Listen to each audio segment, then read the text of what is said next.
Good afternoon and welcome to Thrive Conversations. Thanks for joining us today. I am your host, Rowena Morais. Bit of background on me. I'm the founder of Digital Confluence, a small business that's offering marketing and communication services here in Canberra. I'm also an employability trainer and assessor. Thrive Conversations began as a face-to-face meetup in 2017. It has since evolved into a recorded fireside chat series.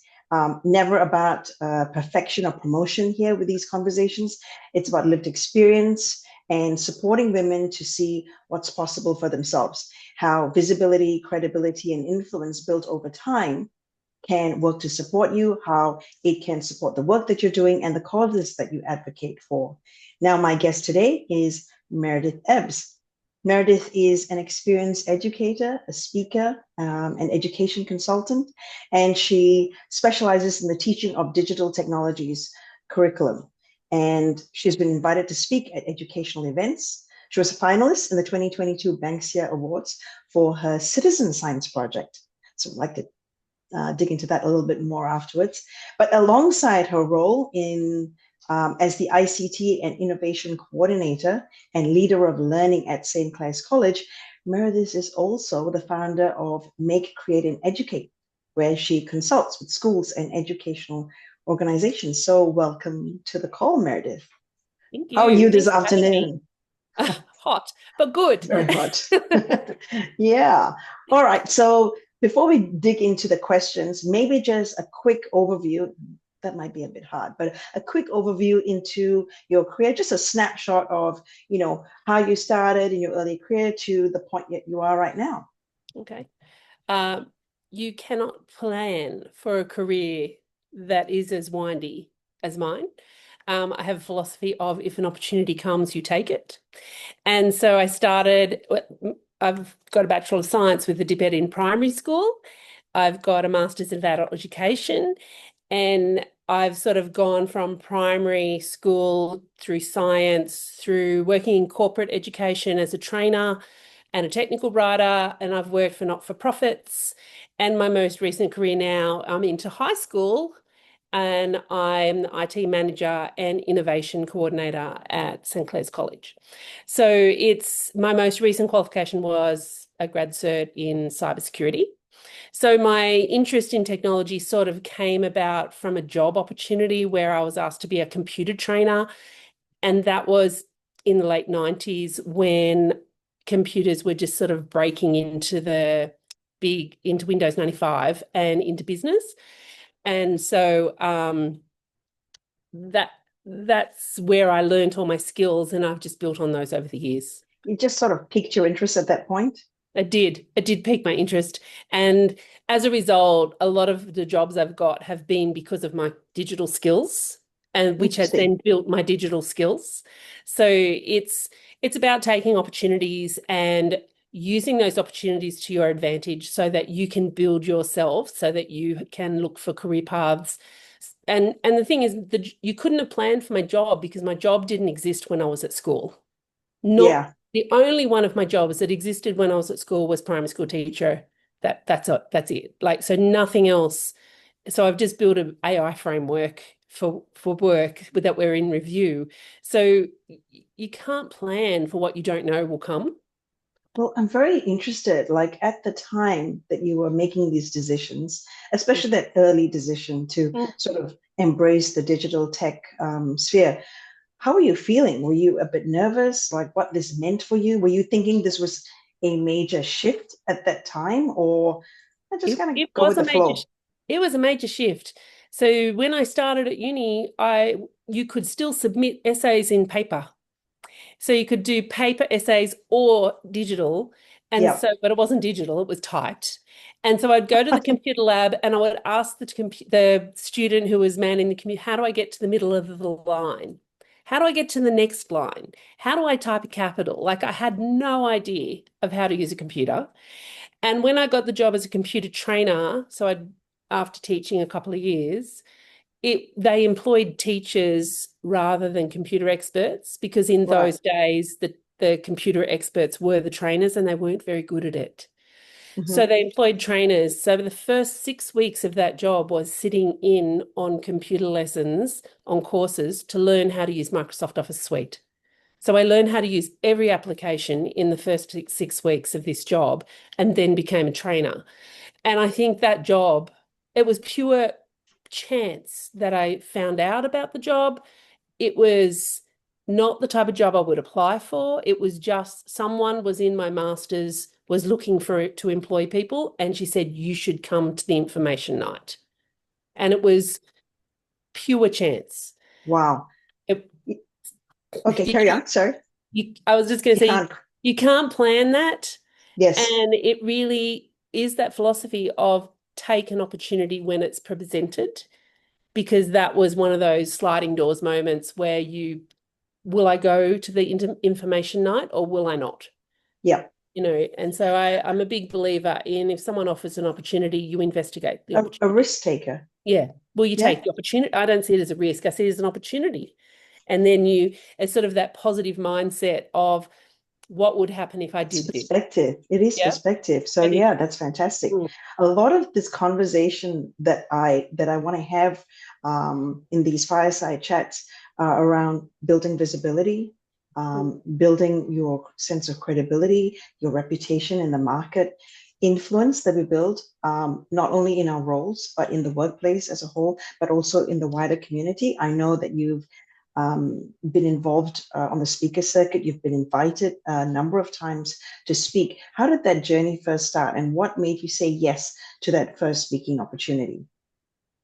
Um, the opportunity arose. I was at a school where we were doing some quite innovative things in about 2012. So I was, for anyone, not everybody is in education, of course, but I was a pilot trial teacher for Google's Google Classroom, which is an online learning platform, a bit like Canvas, and it was Google's version. So I was an international pilot teacher for that. We were the first school in Australia to have Chromebooks, which are a simple browser-based laptop for students.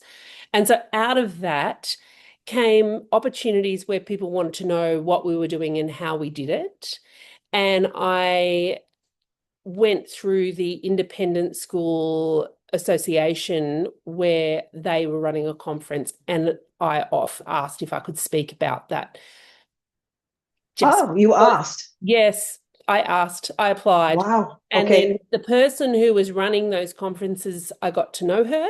And she then knew of my work, and we did some projects for the AIS because we were so innovative in our thinking. Let's So move back a bit. Let's move mm, back a bit. I want to know, why did you ask? I mean, I it's some think I time ago. wanted, I think I was very ambitious. Mhm. So it was over 10 years ago, it was 15 years ago. I was very ambitious, What were and you hoping it would give I you? was hoping to find a better career path. I was hoping What to find an and you alternate career saw? path. Yeah, You saw that public speaking opportunity might yeah. just bring you in contact with Mm. different people, maybe, and I'd people been that you sent weren't coming into contact with So I'd usually. been sent to this conference that the independent schools ran a couple of times before, and I had met a Okay. few of the leaders who ran the conference. And the independent school sector is very small. You get to know people. Yeah. And I participated in one of their pilot projects. So I'm always interested in new things. I like to explore new concepts, and I like to find out more on how that might help me in my workplace. Hmm. And I think that sort of comes out of my interest in the background in the technologies and learning software, because one of my roles was a technical writer, which is where you go into a workplace, learn their software, write the training material, and then teach the trainers how to teach with that Right. material. So part of my job was learning software, which has sort of led down this path of interest in what's new and interesting. Um, it's it's just, I suppose, a little bit of a pet thing, but you could apply it in any industry. Of course. Yeah. If you're in communications or marketing, what are the new ways of marketing and finding out those Just putting your new hand up also, niche? right? I Yeah. like to be always just a little bit ahead, but sometimes it does create a little bit of tiredness. So you get tired. I get tired of things when everybody's just going, whoa, look, we've just found this new thing. And I'm Right. like, let's move on. And so I do get a little bit ahead of myself, and I have to come back and think, well, actually, what's out of that experience has been a really good or tool is still relevant in the workplace, and how can we use that better? Because all of my jobs have been in upskilling staff, a lot of them, a So lot of them. talking about visibility, right, in the workplace, and you putting your hand up, kind of going after the opportunity. I know there are women out there who kind of a bit reticent with this sort of thing, Mm, maybe not wanting to stand out mm. for various reasons, either lack of confidence or just worried how that would look to others. What were some of the things that you were telling yourself when you said, I'm going for that? I think not so much what I was telling myself, but what I think is that women underestimate their worth and their skills and the way they work, and how we often in our own little bubble have these great ways of working that are efficient for us, but we don't see it as a great idea. We don't see what we do as What do you mean innovative. we don't? What do And you mean we don't see it as a great idea? so when you're doing your job and you've got some little quick shortcuts and you've got your little Yeah. tools that you use and you've got worked out this great little process for yourself, Hmm. sometimes we don't acknowledge that that actually is innovative. So thinking through what we do in our job, everybody doesn't work the same. And so what Yeah. I tried to do, what I noticed, because when I was what the at this time when I was doing all the Chrome and Google, I noticed a lot of people didn't know how to do what I was doing. Right.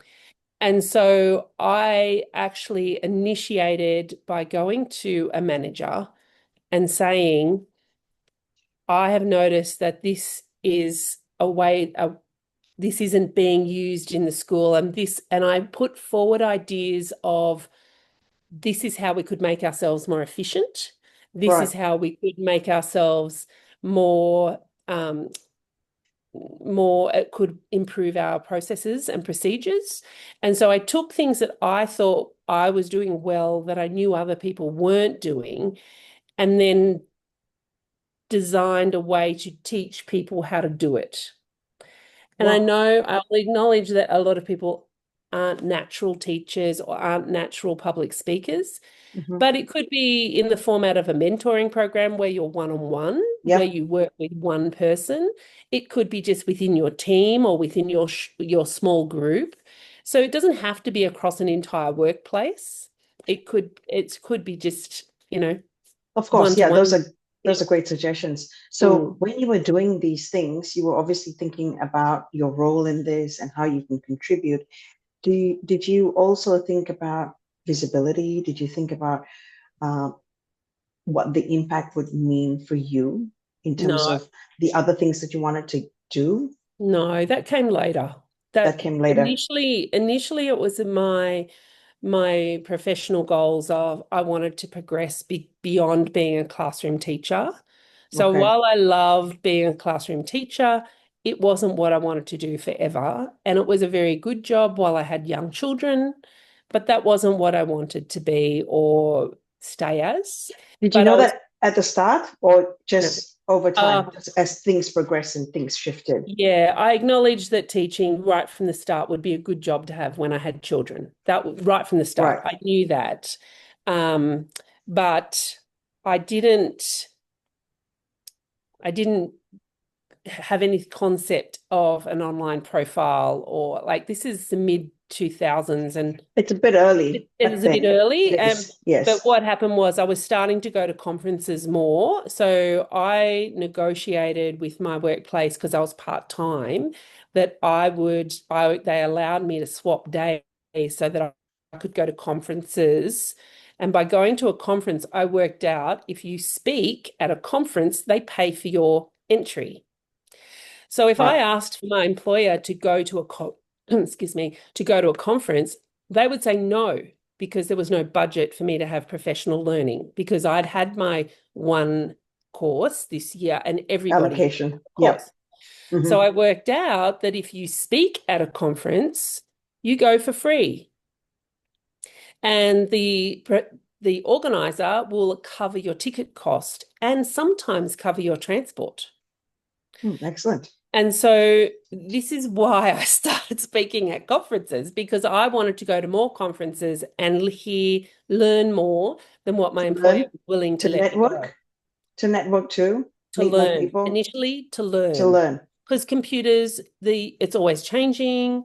There's Yep. always new systems. I wanted to learn new ways of teaching with computers, because this was when digital tools were new in teaching and in education.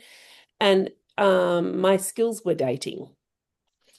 And so, because it had been probably over 10 years since I'd worked as Yeah. a trainer.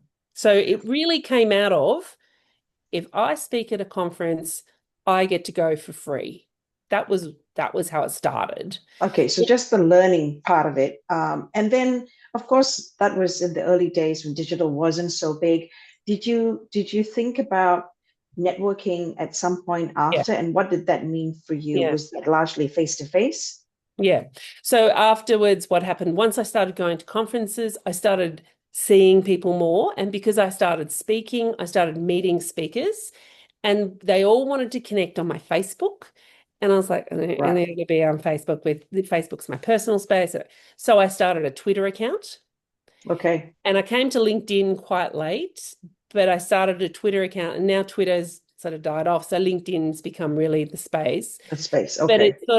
it was about connecting. And then I would find myself sitting next to someone and I would tweet, and then I would notice that the person beside me is following the same thread. And one time I seriously went, "Are you following the same thread as me?" And she said, "Yes." And then we realized we were already following each other on Twitter, and we were sitting next to each other at the conference, but we'd never met face to face. So then I started to realize, that point was when I realized the potential to meet people online and then meet them face to face. So once we were at conferences, I would put out a call and say, "I'm going out for dinner tonight. Fill in this spreadsheet if you want to go out for dinner. I'm meeting here at this time." And then when I got to 10 people, I'd shut the spreadsheet so nobody else could join. And we'd have 10 Wow. random people from the conference go out for dinner. And that was how I met. That was how I That is started to fascinating. build. Mm, Not just supporting yourself, and building the network, but all these other people were able to yes. join and do the same. Yeah. And Right. and I think my advice is to people, particularly early in their career, is, now that social media is a thing, don't ever burn a bridge in a workplace or a job, even if you're angry, because those people one day could be an informal referee at it for a job you go for, and they know someone Yeah. or you might find they're at another workplace, particularly for a niche industry, or they might be running a project that you apply for, or Hmm. I've had jobs. I was given a job this year actually for a government department, and I didn't apply for it. Somebody on my network referred me to the education manager of that government department. They told you that? They Or they you did. somehow They did. yeah. That's the Okay. and that was all Fascinating. through connection. So it's That's the about power of connection and networking. keeping keeping in touch with people Yep. is really important, but also not burning bridges because you're angry when you're leaving a job. Just Yep. be really maintain, you know, Yep. you're not happy, you've been badly treated, you've hate it, but resign with one paragraph. If you're that Okay. angry, and then when they come back, they won't realize. It's all about that. When you leave with grace. Taking a big picture perspective Yeah, on these it things. is, Yeah, because absolutely. a lot of the people who I started meeting back then, 15 years ago, um, even more, are now prominent voices in the education space. and someone said, oh, well, we really need to contact this person. How could we do that? And I'm like, well, actually, I know them Mm. because I met them at a conference 15 years ago, but we've kept commenting on each And you've other. kept in touch. Yes. It's So not to just do, the no, connection, it's to do maintaining that, that connection. I call it keeping link. I call it keeping contact relationships warm. Yeah. So it's about continually liking posts and commenting on things, not artificially, but if you see something you Where genuinely it's like, relevant. you Yeah. comment, that's Yes. great. Congratulations on that new job. And that's for people who I genuinely like and genuinely value as a network or a connection, I do that. I do that because it's important to maintain that connection with people if you want to, when you see them again, you want to be in touch Of with them, course. Yeah. Yeah, and Well, don't be nasty. Don't be nasty online. yeah. Just That's swipe. very good advice. Very good advice. Look, I have three more questions, Yes. but we only have a short amount of time left. I want to very quickly touch on the fact that you started your own business Mhm. doing consulting. So can you tell us a little bit about how that got started? What made you go Uh, down that road? so because I was speaking at conferences, people actually started to come and ask me, could I do that for them? Right. And so I just got an ABN and just would do it at night and do things for people at night. And then there was things like Girls Day Out in STEM. I was the education project manager for that project, and that was ongoing over about 6 years. But that came out of a common workplace, Yep. and that I just did at night did with people. A lot of the time I was part-time when I had to do them on my days off. And last year I went full-time. On the business. And that, yeah, with my business, I went full-time. Oh, sorry, not last Okay. year. It was probably 2024 now. It's 2026. Okay. Yep. 2024, I went full-time with my business, and I was surprised how quickly it picked up. But So the circumstances changed. roles, what's happened with the roles now? They've Uh, become more of a part-time or the project-based. So the business, I went full time just for probably 6 to 8 months, 8 months, so I think it was. Okay. And then this position came up. So then I've moved to Okay. Canberra, and so it's really fluid.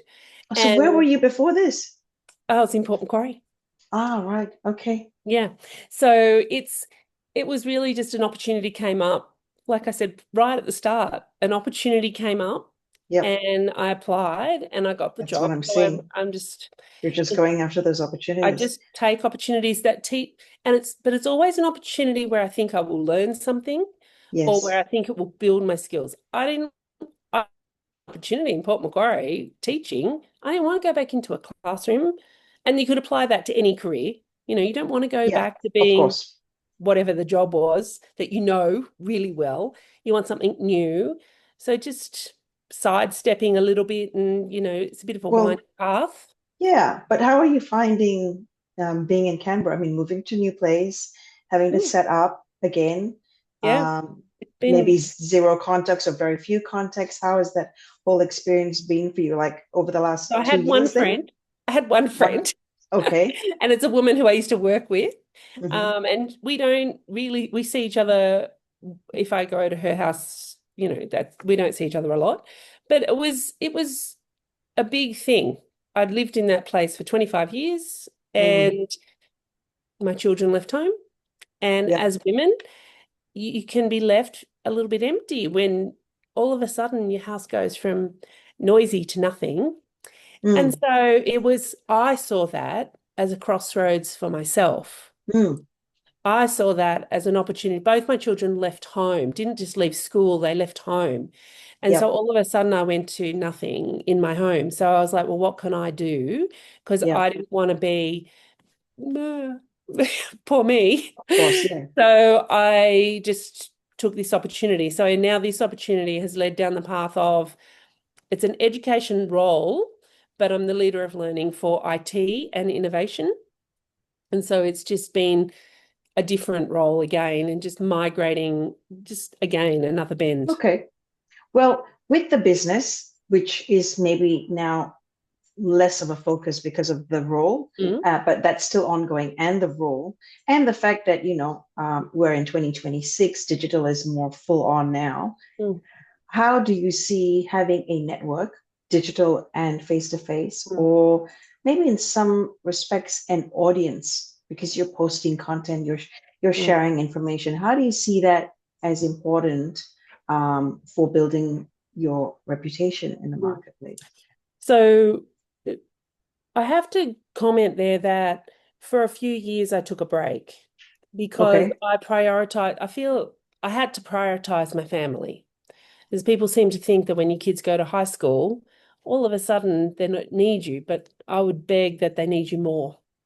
Yeah. Right. So I actually did take a bit of a break because my children needed me. And so that has meant now I feel like I'm restarting again. And I need to, because things have changed. So in that time, AI has become a thing, and all of a sudden it's a big jump in different things people are posting, and everyone's on this little wheel of wow, AI. So I feel like I have to build my reputation again because it's a new space. Hmm. And I don't like getting onto a little roundabout that everybody's on. I like to have a little bit of a niche part to me. And so Yeah. for me, it's about data sovereignty, owning your data, Hmm. owning your owning your space and your online presence, and Yes. not being a product for free tools. And so Okay. that is not what's spoken about. So I'm finding it really hard now at the moment. Really considering how I build my next step in how do I promote what I think is important about data privacy, because this is coming out of my cybersecurity qualification in how do we keep our own data safe? How Yeah. do we keep our data safe and our online presence safe when everybody's just going, this is a great tool. Yeah, use this one. This is a great tool. Nobody talks about the safety of the tools. And Right. so at the moment, I'm just sort of trying to find a new space where I can have like-minded people in social media. And that's been a little bit harder than I expected. Okay. One final question. Yes. So it might touch on what you've just covered, but if you had to talk about what you consider your body of work, or what I refer to as your digital portfolio, or what you'd like to be known for and why, what would you say? Um, like to be known a bit innovative. I'd like to think that I'm a little bit cutting edge in how I think.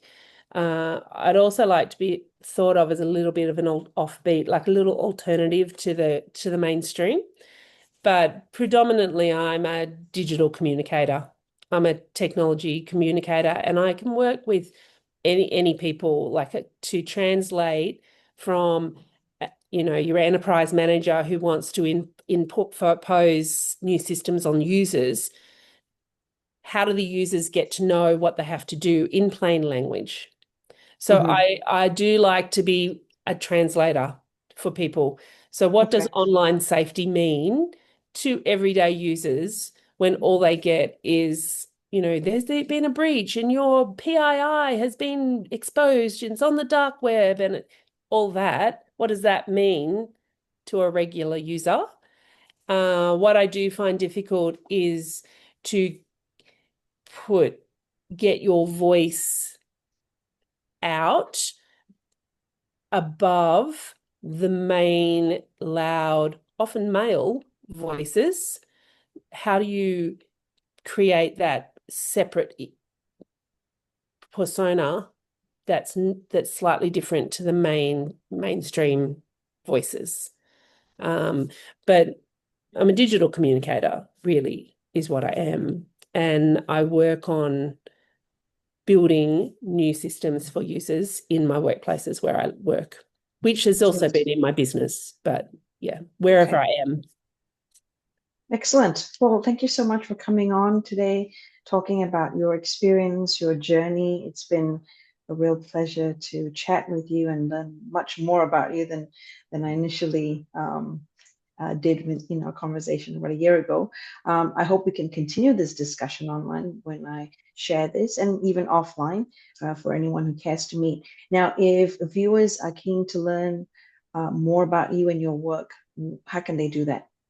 Well, I have two online personas. One is Make, Create, Educate, but that has been a little bit quiet recently while I've established myself in Canberra.